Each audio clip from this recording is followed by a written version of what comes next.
This is part 2 of our initial problem. Ito, meron tayong tatlong section composed of bronze, aluminum, and steel.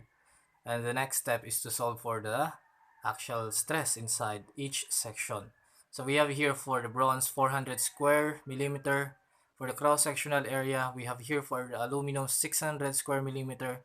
And then we have steel, which having a cross-sectional area equivalent to 300 square millimeter.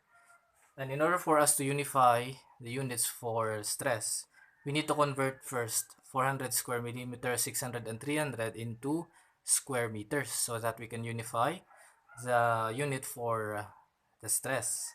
So this is just basic conversion. So that should be 400 square millimeter, and then just look for the conversion factor. For every 1 meter, we have 1000 millimeter and then squared because we are looking for the area. So this should be 0.1234 square meter. And then obviously yung sa 600, that should be 600 square millimeter, and then look for the conversion factor. For 1 meter, we have 1000 millimeter again, then squared. That should be 0.1234 square meter. So 0.0006. We have 4 decimal places square meter. Then the last but not the least, 300 square millimeter. Then convert that using a conversion factor. 1000 millimeter for every 1 meter. That should be 0.1234 square meter. Diba? It's just a matter of conversion. It's not that hard. So since we already converted each cross-sectional area for each corresponding section, we just need to apply the formulas for the normal stress. Diba? Madali na lang man po yun. Let's try to erase first yung ito. Kasi alam niyo naman po siguro yung kanyang conversion. Pinakita ko lang po sa inyo kung paano siya ginawa. Okay, for the sake of those students na medyo nagkaroon pa ng confusion pagdating sa conversion, kasi nga subjected siya, magkaiba tayo. So let's solve first for the bronze. The actual stress dito sa bronze, that should be sigma sub BR corresponds to the subscript of bronze. So yung kanina, yung na-solve natin is 2P yung sa kaniyang internal force.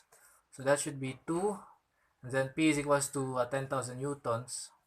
So 10,000 newtons divided by the cross-sectional area.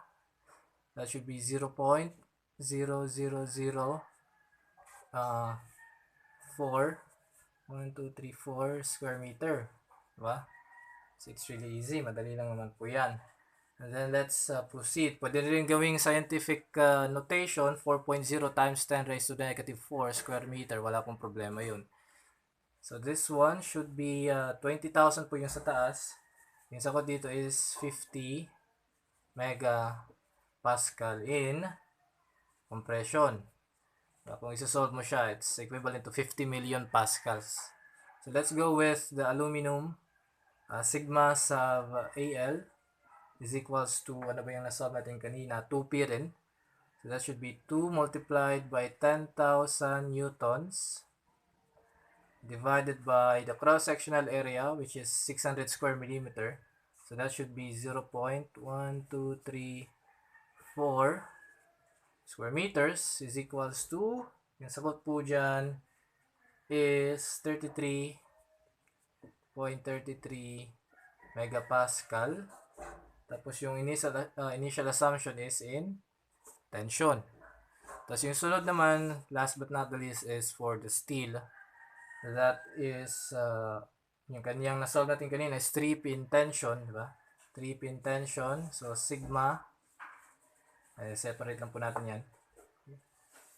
So, sigma sub ST is equals to, diretso ko na, I will just solve it straight, 30,000 Newton divided by the cross-sectional area na 300 square millimeter, and then convert that into square meters.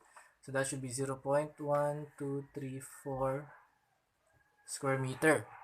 And then basically this is a Newton per square meter, that is pascals. So the answer for this one, lagay lang natin dito sa ilalim, Sigma sub St is equals to 100 megapascal. Tapos yung initial assumption is in tension. So that should be in tension. So the answer for this problem is the internal force, internal stress here for the bronze section is 50 megapascals. And the internal stress for the aluminum is 33.33 megapascals in tension.